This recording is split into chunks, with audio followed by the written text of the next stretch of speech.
नमस्कार।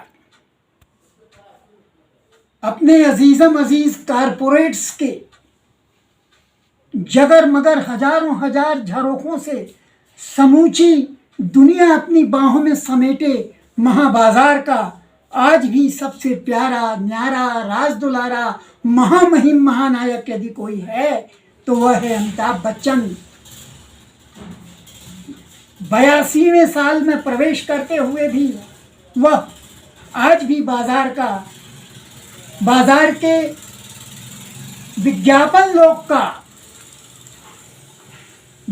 लोक की दहलीज पर वही शुभंकर दीप है, वही सबसे बढ़कर है। एक से बढ़कर एक महानायकों के अवतरित होने के बाद भी उसका सिक्का चल रहा है।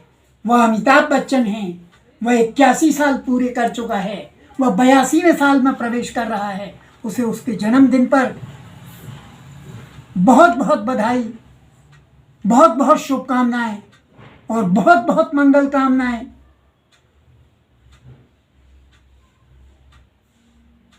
इस फिक्र के साथ, इस मोहब्बत के साथ, इस चाहत के साथ कि वह एक अमरदीप बनकर हिंदुस्तानी सिनेमा के प्रांगण में प्रज्वलित रहे और बड़े से बड़ी आंधियां उसे डिगा न सके। मैंने अमिताभ बच्चन की पहली फिल्म सात हिंदुस्तानी पहले दिन पहले शो में अपने नगर से 800 किलोमीटर दूर जाकर दिल्ली में देखी थी।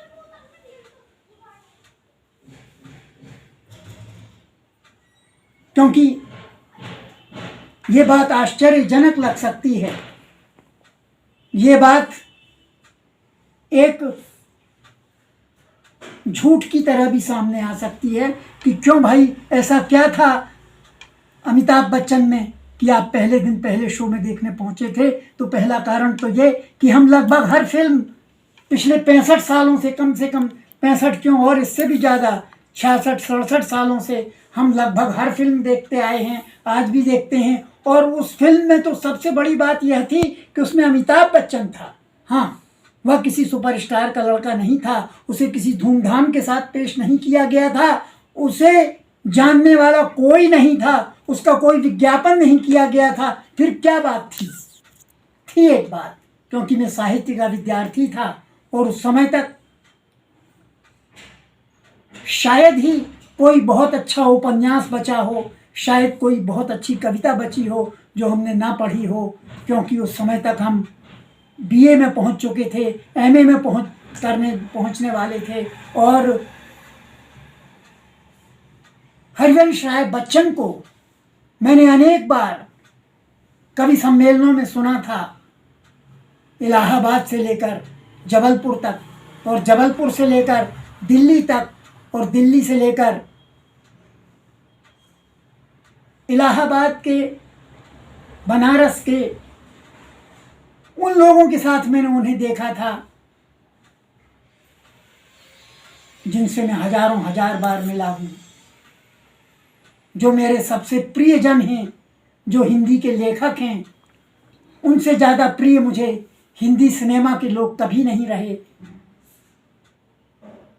मैं बहुतों से मिला भी नहीं हूँ, कभी कोशिश भी नहीं की, क्योंकि मैं जानता हूँ कि सितारों से मिला नहीं जाता, सितारों के दर्शन किए जाते हैं। और जो सितारों से मिलने की ख्वाहिश रखते हैं उन्हें अधिकांशतः निराश होना पड़ता है, और निराश होना मुझे कभी पसंद नहीं आया। पर ऐसा नहीं कि सितारों से मैं मिल नहीं सका, पर मैं ये जान पाया कि सितारों से मिलने की कोशिश नहीं की जाती। सितारों से तब मिला जाता है जब वो खुद आपसे मिलना चाहें, वरना उन्हें दूर से निहारा जाता है, उन्हें नमस्कार किया जाता है, उन्हें देखा जाता है और हाथ हिलाया जाता है, उनसे मोहब्बत की जाती है। यदि आप मूर्ख हों तो उनसे नफरत भी कर सकते हैं। पर सितारों से मिला नहीं जाता। मुझे एक बार अच्छी तरह से ध्यान है कि मेरे साथ एक सज्जन थे और हम सईद जाफरी साहब से मिल रहे थे, तो सईद जाफरी साहब को ने नमस्कार किया और फिर कहा, और फिर उनकी कुछ फिल्म के बारे में कुछ वो कमेंट करने लगे।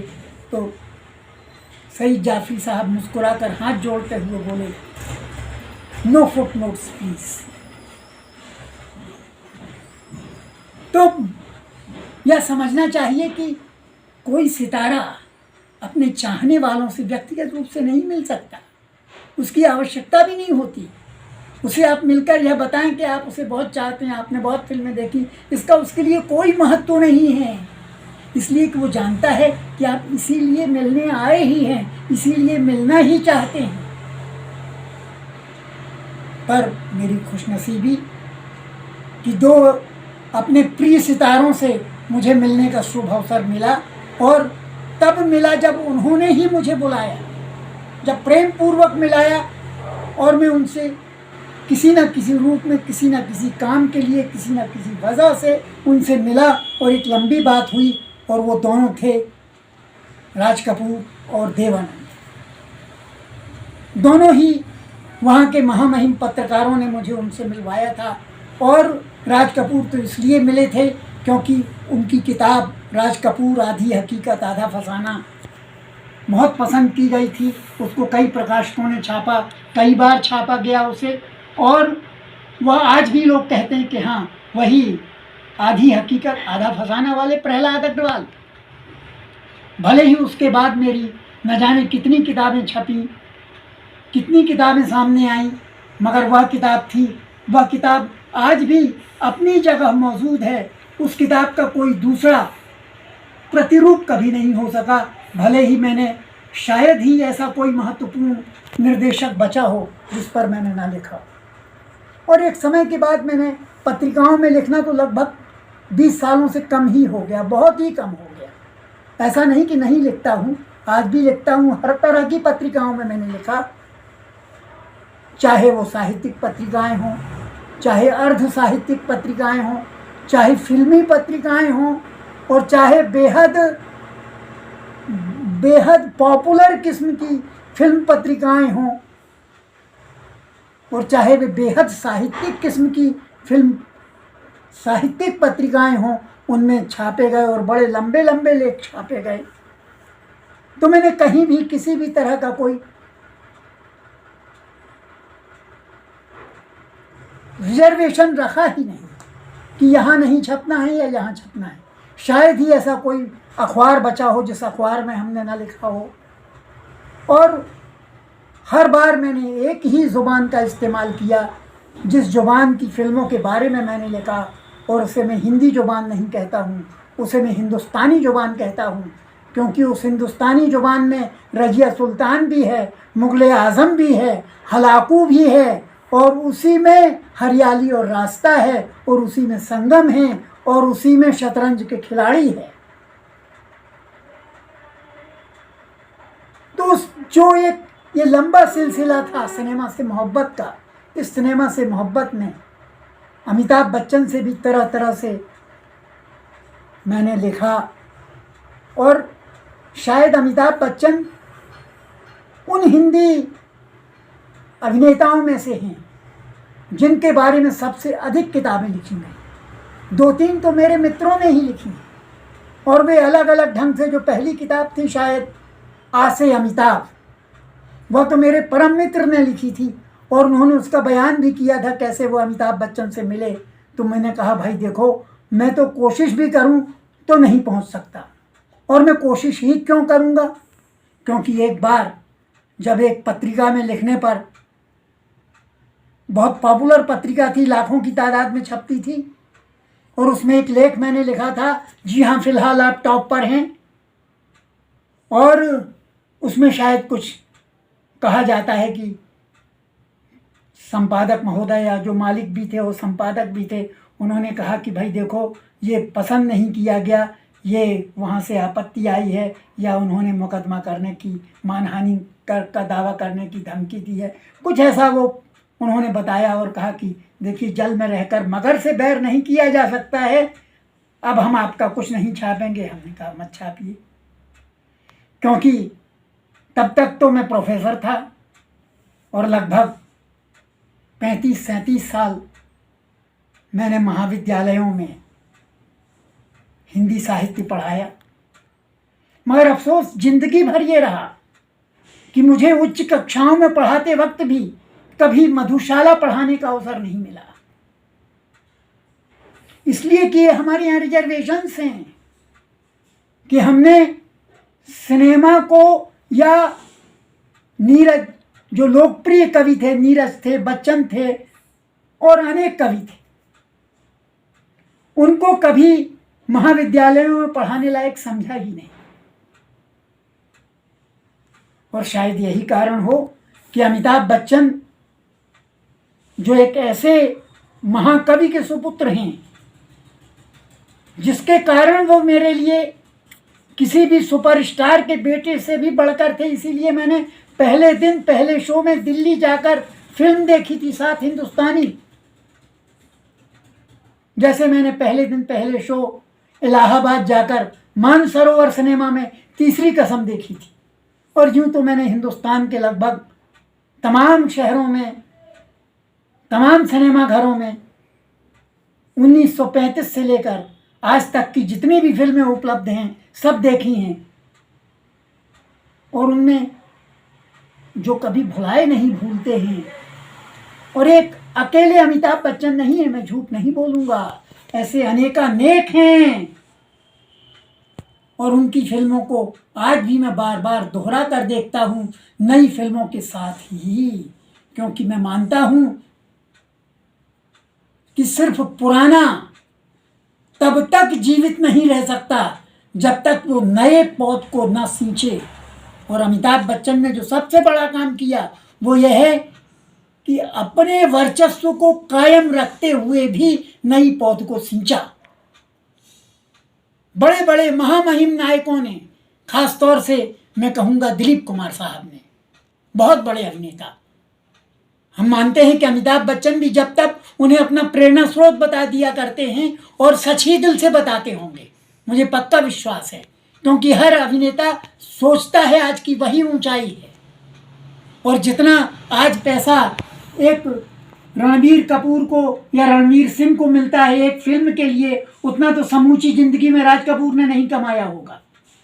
राज कपूर ने तो 1 करोड़ की एक फिल्म असफल हो जाने पर सब कुछ अपना दांव पर लगा दिया कहा जाता था, और सब कुछ उनका गिरवी हो गया था। उस समय वो पैसा नहीं था, उस समय पैसे का वह महत्व नहीं था। मगर अमिताभ बच्चन ने उस समय से शुरू किया जब पैसे का कोई महत्व नहीं था, और आज जब पैसे का महत्व ही महत्व है, या कहा जाए कि पैसे का ही महत्व है, जब फिल्में अपनी ऊंचाई से नहीं नापी जाती, अपने धन के हिमालय से नापी जाती है, 100 करोड़ 200 करोड़ 500 करोड़ से मापी जाती है। पर तब ऐसा नहीं था। तब super flop film, superhit film से बड़ी यादगार मानी जाती थी। उसकी असफलता को भी सेलिब्रेट किया जाता था। यदि ऐसा ना होता तो गुरुदत्त आज अपनी मृत्यु के कम से कम 50-60 साल बाद आज भी पूरी समूची दुनिया में अपनी रचनात्मकता के लिए इतने महत्वपूर्ण नहीं होते। और अभी गुरुदत्त खत्म होने वाले नहीं हैं, अभी कुंदनलाल सहगल खत्म होने वाले नहीं हैं, और इसी तरह अमिताभ बच्चन भी अपनी शुरुआती फिल्मों के द्वारा जितने याद किए जाएंगे उतने शायद अपनी 500 करोड़ी 100 करोड़ी 200 करोड़ी 300 करोड़ी, इस तरह जो करोड़ी मल हैं उन करोड़ी मल याद नहीं आएंगे, मगर आनंद याद आएगी। मुझे तो सौदागर भी याद आएगी, और सबसे बढ़कर मुझे 7 हिंदुस्तानी याद आएगी। वह शायर याद आएगा, वो शायर जो छोटे छोटे कलाकारों के साथ, उसमें अनवर अली साहब थे, मुझे याद है कि दक्षिण भारत की मधु थी, और उत्पल दत्त का तो कहना ही क्या, और सब अपनी ज़ुबान छोड़कर दूसरी ज़ुबानों में, जो पंजाबी था वो मराठी बना था, जो मराठी था वो मद्रासी बना था। इस तरह की जो फिल्म थी, और उसमें अमिताभ बच्चन ने जो मुस्लिम शायर का अभिनय किया, जो बहुत छोटी सी भूमिका थी, वो छोटी सी भूमिका भी मुझे कभी नहीं भूलेगी और मुझे नहीं भूलेगा परवाना का वह खलनायक जो कहता है कि तुम मुझसे प्यार क्यों नहीं करती। ये तो डर बहुत बाद में शाहरुख खान की आई, और शाहरुख खान का डर का नायक जो है वह मुझे लगता है कभी ना कहीं कोई ना कोई उसका होगा स्रोत, जो कोई हो सकता है कोई लेखक रहा हो उसका, या संवाद लेखक रहा हो, या किसी प्रोड्यूसर ने वो फिल्म देखी हो और उस फिल्म में उसे रहा हो कि ये रोल हो और उस वह रोल किया। और अमिताभ बच्चन ने जो कि मुझे ही नायिका को चाहना चाहिए, और वह चाहती नवीन निश्चल को है, और उसे बार बार यही लगता है कि मुझे ही उसे प्यार करना चाहिए। जो पजेसिवनेस जो अद्भुत थी वो मैं कभी परवाना नहीं भूल सकूंगा। और अमिताभ बच्चन को गलत कहा जाता है कि शुरुआती दौर में उन्हें पहचाना नहीं गया, उन्हें खूब पहचाना गया। उन्होंने खूब अच्छी फिल्मों में काम किया, मगर वे फिल्में बहुत अच्छे निर्देशकों की फिल्में नहीं थीं, और बहुत अच्छे निर्देशकों की फिल्म न होने के कारण, या निर्देशक उन्हें समझ न पाने के कारण, एक नीता खयानी के साथ एक फिल्म थी रास्ते का पत्थर, वो फिल्म खराब नहीं थी। ओपी रल्हन साहब इसी तरह फिल्में बनाते थे, और मगर वो राजेंद्र कुमार के साथ ही काम कर पाते थे मुझे लगता है, या उन्होंने एक बार धर्मेंद्र के साथ काम किया। और धर्मेंद्र के साथ मैं कहूँ कि अमिताभ बच्चन की जितनी शानदार जोड़ी बनी उतनी किसी के साथ कभी नहीं बनी। यूँ तो अमिताभ बच्चन की जोड़ी शशि कपूर के साथ सबसे अधिक बार बनी होगी, और वो ऋषि कपूर से लेकर शुरुआती दौर से लेकर और आखिरी में जिसमें वो ऋषि कपूर के पिता बने हैं और अपने बेटे को चाहते हैं कि उसे वृद्धाश्रम में भर्ती कर दें, और उस तरह से जो बूढ़ा जवान और जवान बूढ़ा, या बूढ़ा वास्तव में बूढ़ा और जो बड़ा परम बूढ़ा है वो कहता है कि बुढ़ा होगा तेरा बाप, मैं तो अभी जवान हूँ। तो तरह तरह की भूमिकाएं करने के बावजूद भी ऐसी कोई भूमिका अभी भी अमिताभ बच्चन का इंतजार कर रही है कि जो कहेगी कि ये अमिताभ बच्चन की प्यासा है, ये अमिताभ बच्चन की 2 आंखें 12 हाथ है, ये अमिताभ बच्चन की मदर इंडिया है, ये अमिताभ बच्चन की मेरा नाम जोकर है, ये अमिताभ बच्चन की प्यासा है। ये ऐसी भूमिका आज भी इंतजार कर रही है। वो भूमिका शोले नहीं हो सकती, वह भूमिका अमर अकबर एंथनी भी नहीं हो सकती, जबकि अद्भुत फिल्म है अमर अकबर एंथनी। ऐसी शायद ही कोई मनोरंजक फिल्म हो उसके मुकाबले। और अमिताभ बच्चन में एक जो सबसे बड़ी खासियत है, वो खासियत है कि वो आदमी की जबरदस्त पहचान रखता है।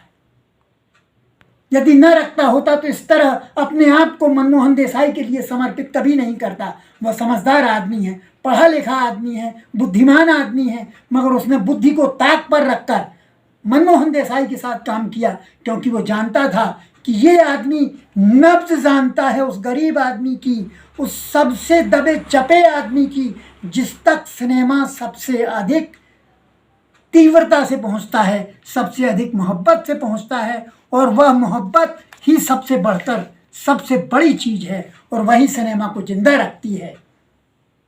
साहित्य के लिए आपका पढ़ा लिखा होना जरूरी है, आपके लिए अक्षर ज्ञान तो जरूरी है ही, परंतु सिनेमा के लिए आपके लिए बिल्कुल अक्षर ज्ञान जरूरी नहीं है।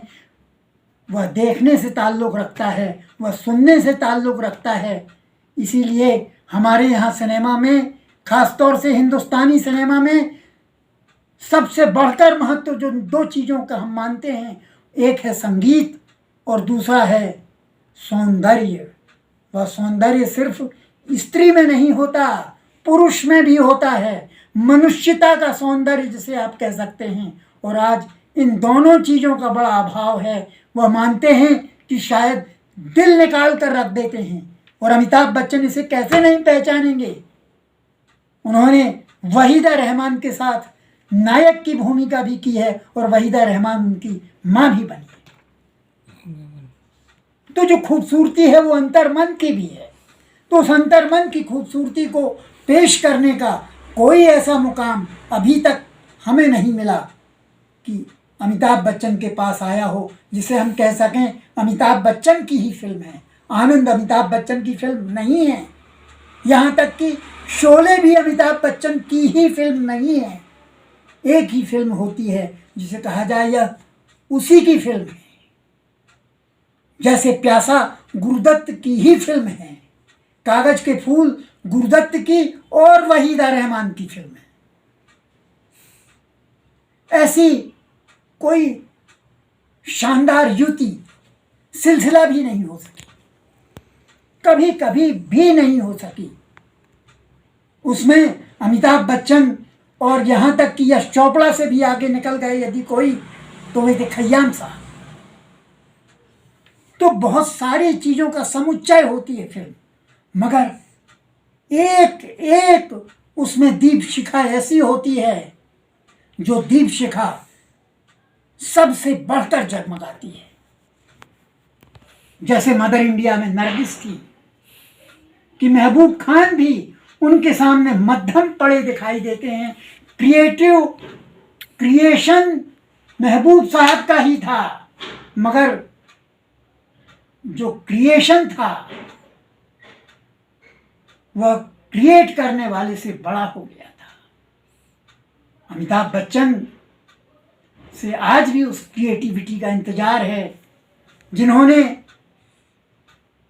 21वीं सदी को कौन बनेगा करोड़पति से जगमगा दिया।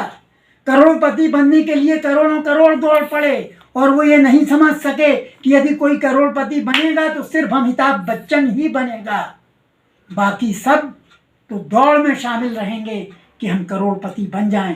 करोड़पति बनने के लिए सबसे पहले करोड़पति बनाने का हुनर सीखना पड़ता है और ये हुनर का नाम अमिताभ बच्चन है।